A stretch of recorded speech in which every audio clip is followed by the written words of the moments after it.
Welcome to Love Where You Live, Boulder, Colorado. This is a podcast where we have conversations about how great it is to live in Boulder County.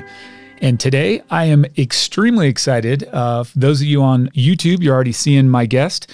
And I'm going to give a quick intro to Mr. Mark Plaatjes. I'll say this before I welcome Mark to the show. He's for those of you that don't know him, well, I actually like to say he's a father, he's a husband, he's a family, he's a grandfather. He is a community member extraordinaire, does incredible stuff for the community around here in Boulder County. But prior to that, he was born in South Africa. Correct. And he rose to international fame in the marathon. And so he won the world championship in 1993. Incredible runner. Is that correct? Yes, sir. Okay, good. I hope my notes are good. Yes. And but with all this incredible background as an elite, top-level performing athlete for the United States and naturalized citizen of the U.S., he then came at some point, we're going to find out when, he came to Boulder and he built this amazing community that I think he's just sort of an epicenter of. That's how I met Mark. But as I said, we're going to hear it from the source. But without further ado, welcome, Mark. Thank you so much for coming today. Thank you, Michael. I appreciate you having me. Yeah, it's great. It's so I'm gonna start with this because I like to go into the background. But what I'll first do is I'll say kind of a Mark story. My first introduction is I walk into your old store, Boulder Running Company. You had a very small space. This is your old store. It's gone now, but I walk into this space and I'm super intimidated because there's all these great runners and there's this amazing picture on the wall. I'll never forget this, Mark. USA, and you're in there running. You got your arms up, beautiful. And I'm standing there in awe. I'm like, I've moved to the epicenter of endurance sports in Boulder. And I'm at this shop and I'm looking at the shoes and I'm super excited. All these elite athletes work there. This guy's on the wall. And I'm like, I can't even believe, like, I'm here, I'm living the dream. And then out you come, huge smile. And you just welcome me. Hey, my name's Mark. Welcome to the store. And I'm sort of like, that's the guy on the wall.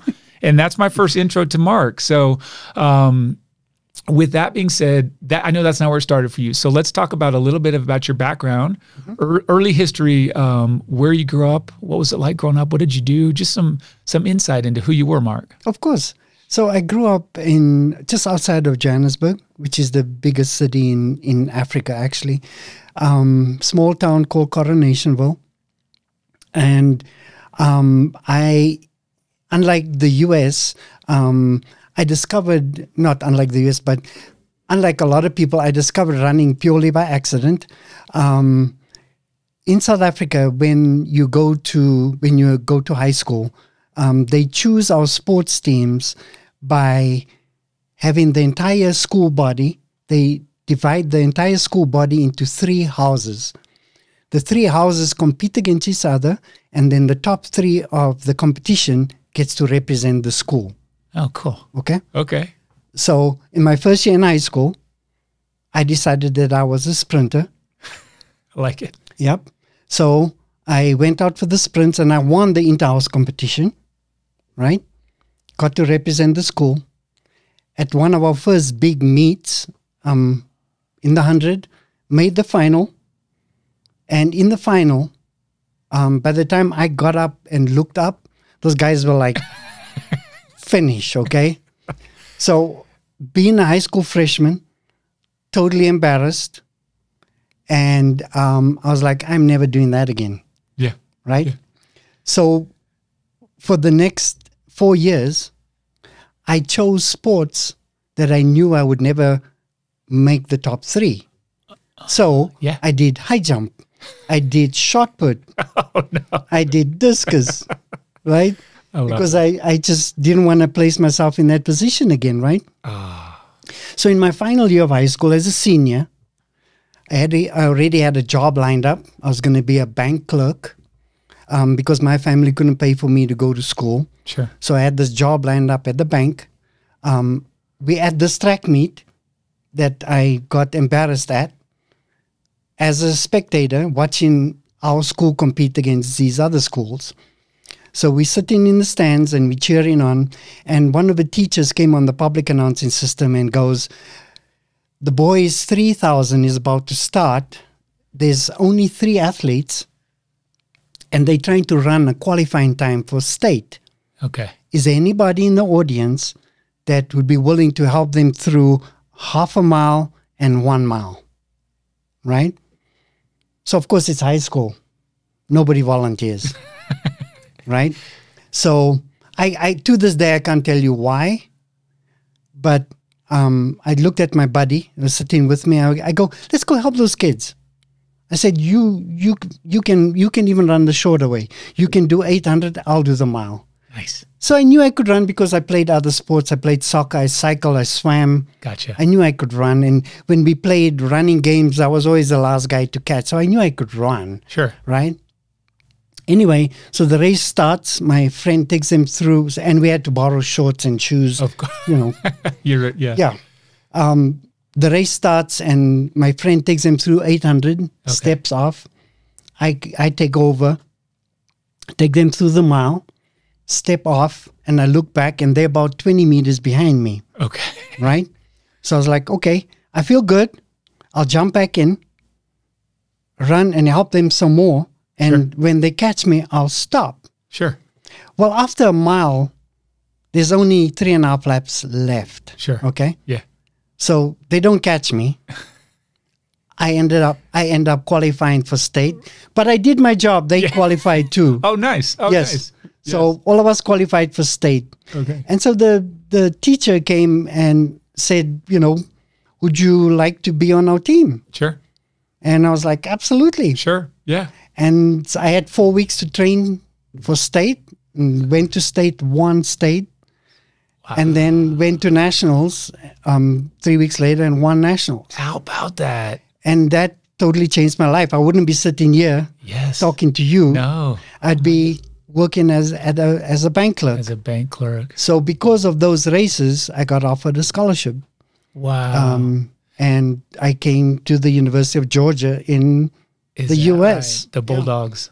Holy smokes. So just number of track meets. I mean, so you're embarrassed to the point where you don't do track meets the rest of your freshman year, or all of high school? No, Zero. all of high school. You're out. One track meet. So every year I would do something that I knew wouldn't qualify. Yeah. So track meet once and then done. And then senior year, really one track meet for your high school, and then on to three. Yeah. The high school meet, qualifying state, nationals, boom. And then you're off to a scholarship. There you go. Remarkable. Yep. Okay. So I have to hear more about this. So then you went to Georgia. You're 17, 18 years old, I'm guessing. 16 years old. Is that right? So, and then you go to Georgia. Got to be a big deal. You're leaving. Oh my goodness. Are you kidding me? So the way Georgia came about was my old partner, Johnny. Yeah. He ran for Oklahoma State. Okay. In the 70s. Okay. He actually won NC2As in the 10,000. Okay. And ran against Spree and all of that. Amazing. He came back to South Africa, and when I started running, he was the best runner in South Africa. Gotcha. And so after my high school thing, I actually had started working, and I was at a race. My brother entered me in this race because he's like, you won every single race. Let's go make some money. Yeah, let's make some cash. Yeah. Manager. So he enters me in a marathon, right? At 16. Enters me in a marathon. So we start running, and you know, I went with the leaders, and the wheels came off at about 20 miles, but I still finished third. I won the first junior prize, but after the race, Johnny comes up to me. Yeah. And he goes, how old are you? I said, I'm 16. And he goes, you shouldn't be doing this. He said, you should be running track and cross country. For sure. And I go, well, you know, that doesn't pay anything. Yeah.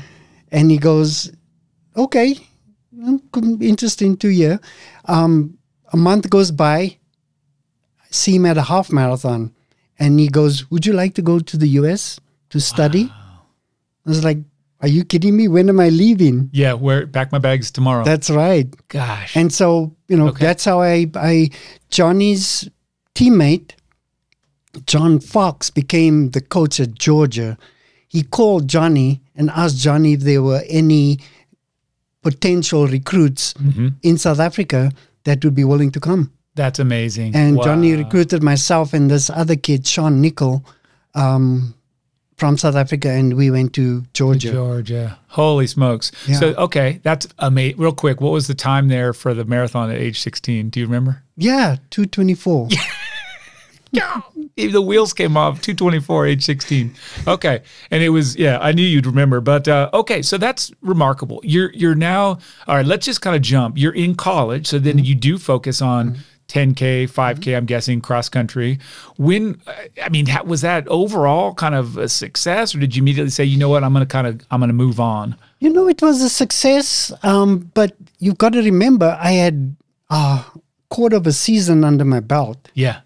You know, so I get to the big stage and I did okay. I ran 28:50, but I never even made it to NC2As. Okay. Okay. You know, I won SEC cross country. I won the 10K and 5K at SEC championships. But I never, you know, got to NC2As, and I wasn't close to achieving my potential. So, you know, I was still doing this, you know, and I just started. Yeah, you know, you're new. Yeah.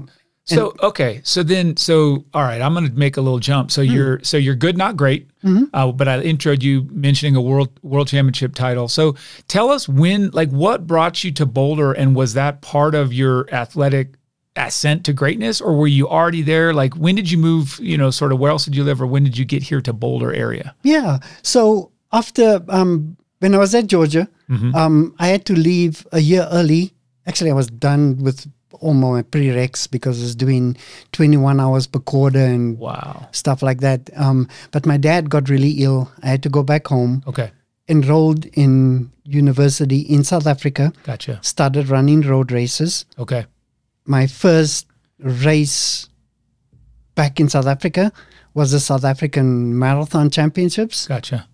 And I ran 2:08:58. Holy smokes. Yeah. And that was okay. So now you're a marathoner. I mean, that's a 208. That's like, let's do this. And how old were you at that point? At this stage, I'm 24. 24. Okay. Yeah. But you're in South Africa. 208 South Africa. You win the thing. You're on the international scene now. You're known. People are like, hey, that's that guy that ran a really bad 100 back in. But so how did you get to where we are now? Right. So because I ran that quick in South Africa, I got sponsors, started doing very well financially. I had my own TV show. Oh my gosh. I had my own newspaper column. I had, a bunch of sponsors, did really well. That's awesome. In South Africa. And of course, at the time, we couldn't compete internationally. Right. And so, I always had this little scratching in the back of my head, I wanted to take, so Shirley and I got together at that stage, and we actually had Janae, my youngest daughter, and we decided, so I finished PT school in South Africa. Okay. And we decided to come to the US on vacation. Understood. Before going back to South Africa and starting a job. Gotcha. Right? And of course, I was still competing at this time, and we couldn't compete anywhere else, just in South Africa. And like I said, I was doing just fine financially, so that wasn't the issue. When we came, we wanted to visit Boulder. Right. Because, you read in Runner's World about all these amazing athletes that come and train in Boulder, so we wanted to come and visit. So we came and we visited Boulder, and we were like, wow, this is an amazing place. Just coming in on 36, when you look at that Davidson Mason, you look at the mountains and you see the city just nestled there. It was just amazing. And even just visiting, Boulder Roadrunners used to have a Saturday run that people could come to and meet the community. Rich Castro used to put it on. I love that. Yeah. And so I walked into, there was a store called Runner's Choice. Yep. I walked into Runner's Choice, and they were like, yeah, there's, we have a community run on Saturdays, blah, blah, blah, Boulder Roadrunners. So I went and met Rich Castro and met Ingrid Christensen and Rob DiCostella. And I was like, man, this is an amazing place, So we carried on with our vacation, ended up in Chicago before we were about to leave to go back to South Africa. A friend of mine, Tony Longest, had a friend in Chicago that he wanted us to visit. So we went to visit this guy, Glenn Latimer, and we're having dinner. And while we're having dinner, he says, "What do you do?" I said, I just graduated as a physical therapist. So I'm going back to be a physical therapist. He says to me, "Would you like a job?" I was like, "What do you mean?" He goes, "Well, I'm the head of this nursing home facility for mentally and physically handicapped children. Okay. And we've been trying to hire a PT for the last 5 years, and we've been unable to fill the position. Okay. So because of that, I can fill this position with anyone, even someone from overseas." All right. And at the time, physical therapy was a priority occupation. Sure. So they were actively recruiting PTs to come here. Gotcha. And we were about to leave to go back Right. the next day. Yeah. So at the time, apartheid was at its strongest. Sure. You know, being a student activist, I had been detained. A bunch of my friends had been detained, and some of my friends still don't know what happened to them Right. after they were detained, just gone, disappeared over the face of the earth. So Shirley and I, that night, we're talking, you know, is this an opportunity that we should take? Yes. You know, or do we get on the plane tomorrow? So we decided, you know, let's give it a shot. What's the worst that can happen? If it doesn't work, Jump on the plane. Yeah, we got lots to go back to. That's And we took the chance and stayed in Chicago, worked at this PT clinic and at this facility, and stayed there for 3 years. We're late 80s now, right? Or mid We in 1986. 86. Perfect. Yeah. And in that time, the 3 years that I was working in Chicago, I came to Boulder Right. to train before a big race. Gotcha. So this is just a step aside, but so I just told you we decided to stay. Yeah. We had no money. Right. We had nothing. Yeah. We had our suitcases with us, just myself, Janae, and Shirley, Yeah. and 2 suitcases. So that's all we had. That's fantastic. And so now we're in this country and we're trying to make a living. And what do I know that I can make money quick is I can run. Do some running. Yeah. Yeah. Why not? So obviously I can't because I'm South African, Oh, right. right? And so Glenn Latimer, the guy who offered me the job, happened to be involved with some athletes. He represented Steve Jones. Gotcha. Wow. Yeah, I know. It's a crazy world. so How weird. things kind of... Yes. I love it. So Glenn called around, and of course nobody wanted to let me run. And he called the Los Angeles Marathon, and the 2 people who owned LA at the time, Bill Burke and Marie Patrick. Yeah. Bill is a African American. Yeah. He goes, "I don't give a shit. He can come run my race."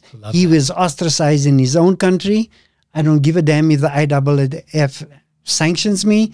He can come run. That is fantastic. So I had 4 weeks to get ready. Yes. So I came to Boulder. Came to Boulder. Yeah. Came to Boulder, trained for 4 weeks, and then went to LA. In the race, and it happened to be the Olympic trials for Mexico. Okay. Nice. So at the time, all the top Mexicans were in the race. Yeah. And so I think with 3 miles to go, it's myself and 3 Mexicans Right. competing. Dropped everybody. And only one Mexican, Martin Mondragon, stayed with me. Yes. And you know, I had 4 weeks of training, so I'm literally in the last mile. I'm on my last legs. I have got nothing. You're on fumes. Yeah. I'm totally on fumes. And he put me on the line. Jumped across the line. Yeah, but it's okay. Yeah. No, it's fantastic. I won $30,000, and Yes. that was the start. And There you go. So that was it. Wow. Okay. And then after, being there for 3 years and the winter's been so brutal, coming from South Africa, I had never even seen snow. You're right.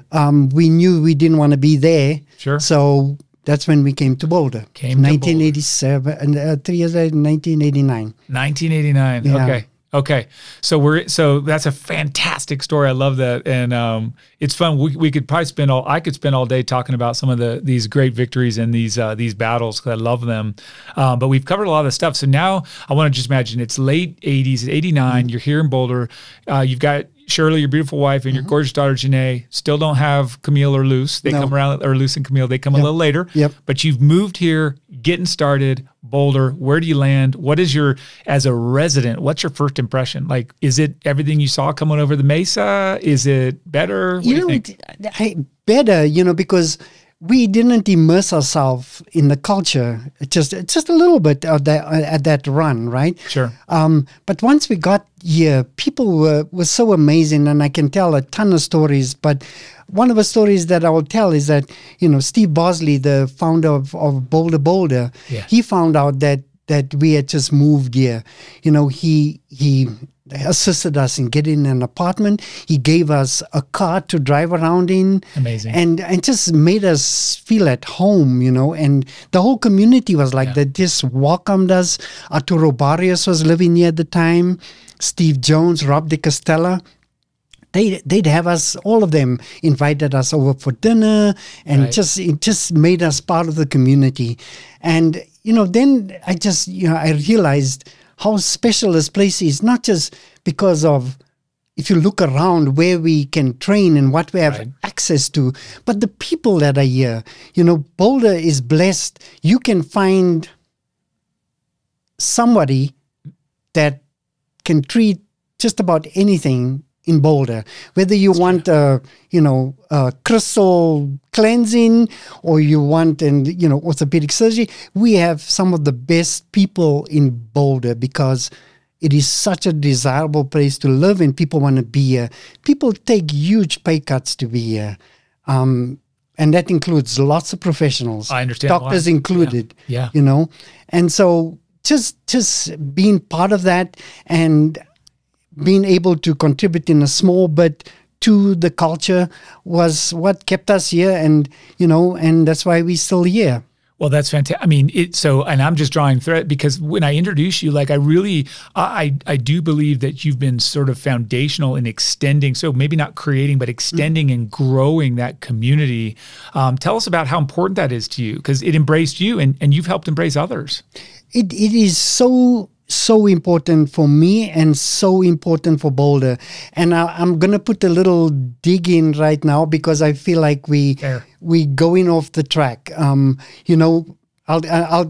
I'm allowed. Absolutely. Okay. This is part of the reason we're here. Okay. So, in the past few years, that we have the Japanese come here and train. We have the Kenyans. We had the Romanians in the past, the Dutch. Everybody used to come here because of this legacy that Arturo and Steve and Rob DeCastella and myself and Rich Castro that we've established in Boulder. But these days, for example, the Japanese team got kicked off the track at Boulder High, and the police were called on them. You can't go run at Fairview because everything is locked. Mark Wetmore has closed the track, which was a beautiful facility where everybody, if you wanted to meet anyone in the running community, you went there on a Tuesday and a Friday. Everybody would be there. There'd be 100 people on the track. I know. Doing intervals. Fantastic. That's where we'd go and meet and do all our stuff. And that is kind of gone by the wayside lately. You can't even use spots anymore. You can't. I know. You have to go. There's a window. There's a 2-hour window on a Tuesday and a Friday that you can go use spots. And I feel like we're losing that, even though, and the other part I'll say about that, Michael, is that we've got all these different groups in Boulder now but they are separate. They don't do things together. They don't enhance the legacy. They don't help each other. One of the things that was so awesome for me when I first came here, we'd meet at Rob DeCastella's house, and there'd be 50 of us going on a long run. Yes. And then we do it at Steve Jones's house. Yes. Then we do it at my house. That's so and it just contributed to the culture, and it enhanced it, like you said, and kept it going. And I feel like we losing that a little bit, and I feel like the community is splintered, and myself and everybody else, I feel like we need to just gather again because we want to keep this amazing place being what it is and what it should be. 100%. So what do we do? What's the idea? You know, we have to have more community gatherings. I like it. You know, all the groups train separately and they never get together. You know, Yeah. like with when the Boulder Road Runners had that community run, we need to do that. We do. We need to have a community run that has no affiliation to a group or a store or whatever team. Just a community run where we can all one day a week or one day a month, I don't know, where we can just meet, mingle, and see how we can help this amazing community. I'm sorry. And where do we, and so when you were, if you can think about it, because I think that's brilliant, and leave all the associations behind, and you don't have to pick a side. It's all of us. It's, if you run and you live in Boulder County, you meet here. Do we need an indoor, outdoor venue? Just need a park? What do we need? Parking, you know? Yeah, and why can't we, with this community, and why can't we have an outdoor track? Why can't we build an outdoor track for this community? I agree, yeah. Why can't we have we have North Boulder Park. Why can't we utilize some of the space that we have to put a wood chip track? I don't know. We have amazing trails to run on, but just a small facility where people can gather. That's the important thing, where people can gather. Like that. A meeting place. In Europe and in South Africa, where I come from, they have a club system, and all the clubs have a track. They have a big grass field. They have an indoor facility where people can meet and have a beer and meet and talk and gather.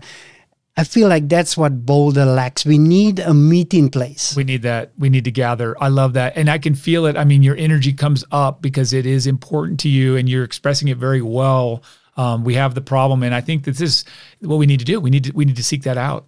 You're spot on. One of the things that I'll tie in is, with In Motion, it's your physical therapy clinic. It's a running store, and every Wednesday you have a fun run. You're doing a very good part to establish that. It's very successful. Talk to us about.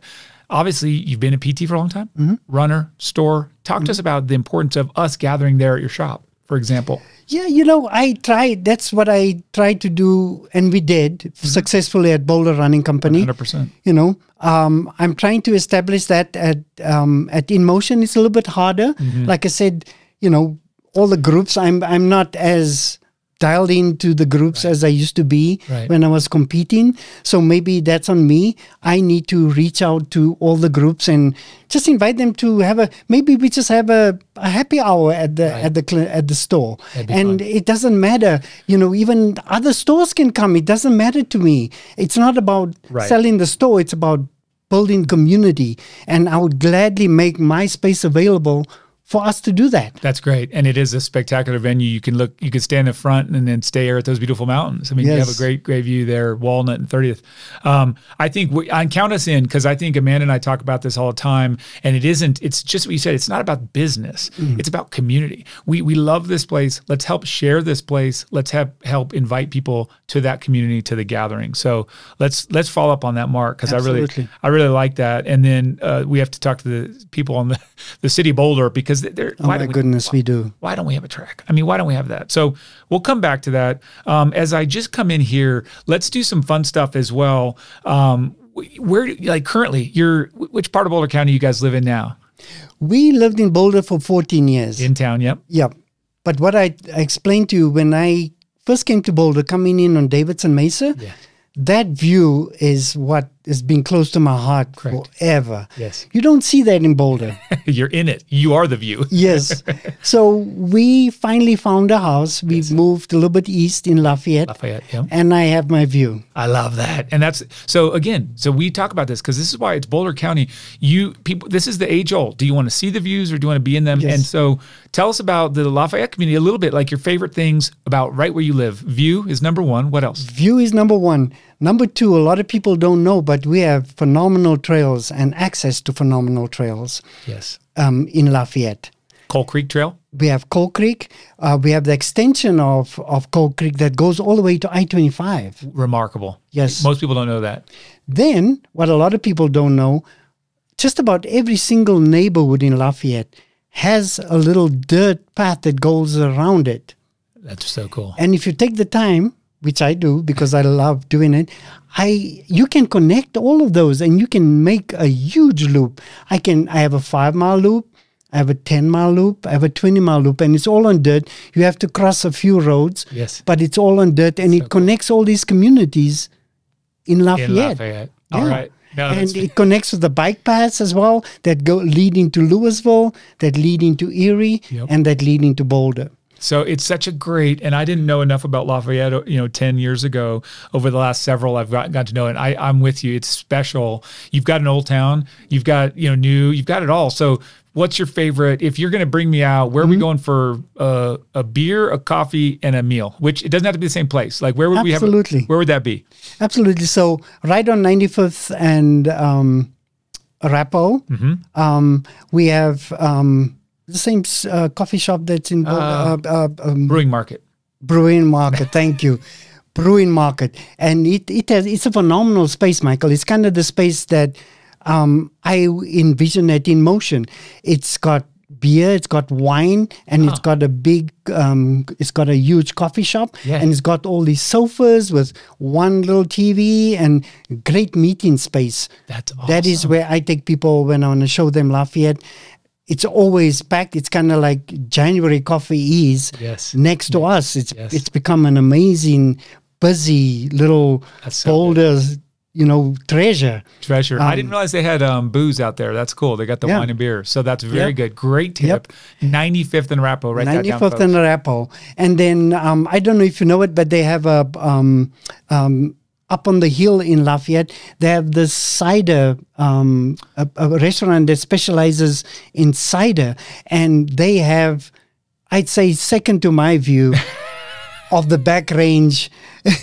And they've got an amazing restaurant. The range, what's it called? It's called I think it is called the range. Yes. Is that it? I think it is. Okay. I went there once. Some friends took us out there, and I was like, what on earth have I mean, it's amazing. And it's in an industrial indoor, outdoor seating, the great food and the cider. So we'll have to, is it the range? We'll come back to that. I think it is the range, and it's on the it's called Acreage. The Acreage Range.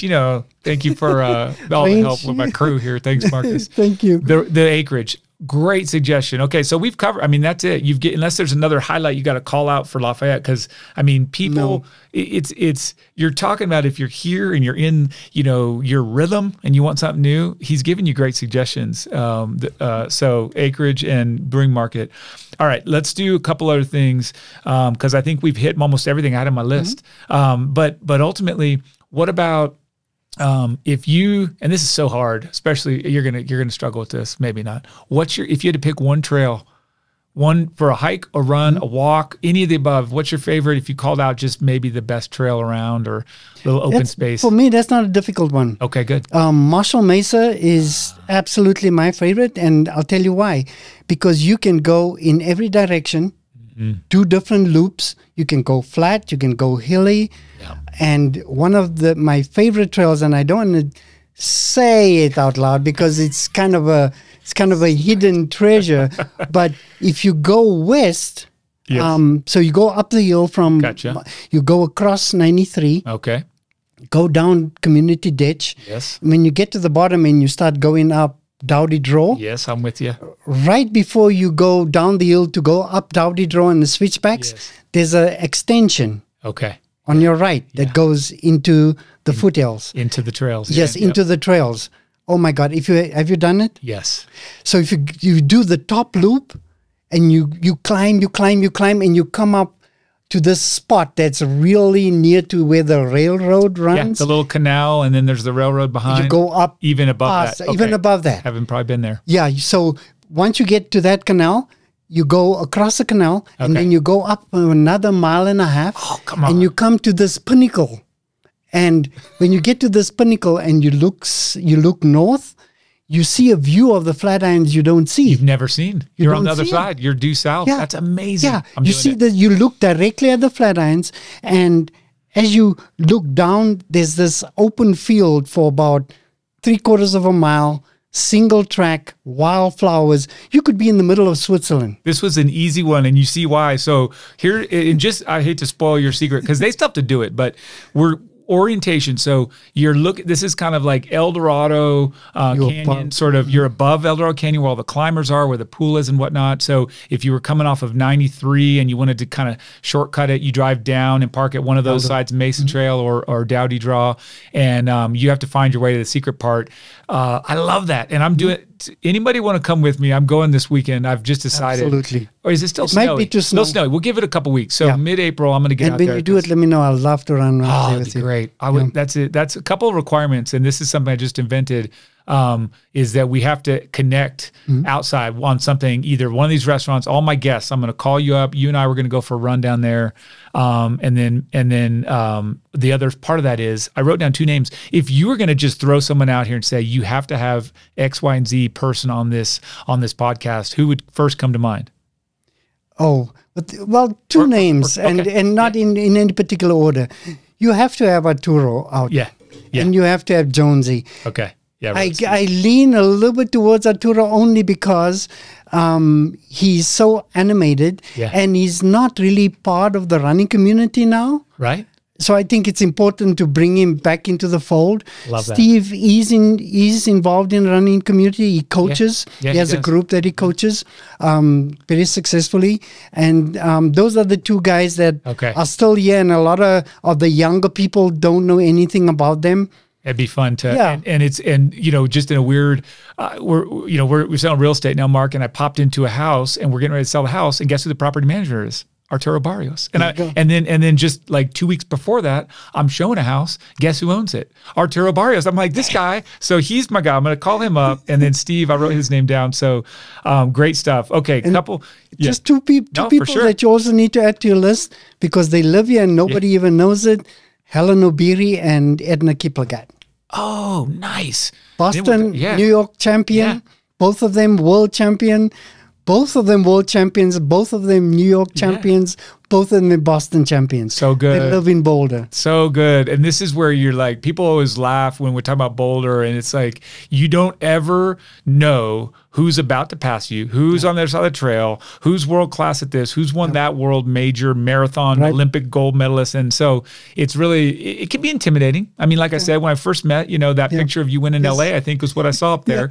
But it's also, I do think that there are so many of us that are really welcoming and wanting to embrace. So those are great tips. Awesome. I mean, I could literally talk for another half hour, but in interest of time, yours and everyone's, do this. If you were just going to describe, so I mentioned, Shirley and your beautiful daughters they work with you, got this great, great family and beyond. It could be that, it could be running, it could be anything. What would you describe as your ideal, in Boulder County ideal Saturday or Sunday? Just kind of how do you spin it, or whatever day off you have? Just like how do you craft a great day here for Mark in Boulder County? My goodness. Yeah. You got your choice. First I'd wake up, have my coffee, read my newspaper, go for a run on Marshall Mesa. Yep.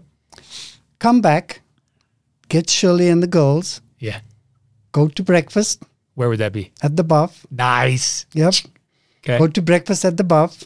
After breakfast, we'd maybe go walk down Boulder Creek path just to get rid of some of the calories that we just consumed. And then I would take Shirley and the girls up to Chautauqua and go for a hike on part of the Mesa Trail. Beautiful. Come back down to Boulder and go have a beer. Yeah. And we have so many great spots to have a beer, Upslope, Twisted Pine Brewery. Yes. Now Boulder Social. Oh, right. Totally. In the past, it used to be Avery's. Yeah. Yeah. But Avery's is still in Boulder County. It is. Gun Barrel. And then come to Pearl Street Mall and have dinner. Beautiful. That would be my day. You got to do it. So now that you've said it, you got to make it happen. I've done that many times. I'm sure that's happened. Yeah. Yes. And such an awesome day. I'm actually stealing that too, because everything you described sounds ideal. So that's great stuff. Well, I mean, from my standpoint, I have to say thank you. I'll ask also for the folks that want to know more about you, where can they follow you, either online or anything, email, sign up? What do you think? How can people get more Mark Plaatjes? At the store, they can go on our website. Yeah. And I have a link to just myself. Yeah. I'd gladly share more. Yeah. And one thing I did leave out, and I'd be amiss if I didn't say, I am number 9 of 10 children. Oh my gosh. So just thought I'd throw that in. Yes. And they were all very instrumental in helping me initially getting shoes and equipment and driving me everywhere and getting my career going. Signing you up for the race. Your brother signed you up for that. Right. I mean, it comes back to when I look at you, Mark, I really describe you as a family man and then a community man and then the incredible accolades running and a business owner here in town. So it's really a pleasure. I didn't know any of that. Most of that I did not know, but folks, check out Mark Plaatjes, check out In Motion Running. It is a great spot. If you ever, unfortunately, get injured or hurt, this man will take care of it. I promise you. Thanks for all the referrals, Michael. Oh, I'm always saying, I mean, now it's like, I'm not a coach, but I run people, I'm showing properties and they're on my back. And I'm like, I got you. And the people I run with, but still I always think of you. And so we're sending folks. But it's been a pleasure. Thank you, Michael. Thank you, Marcus.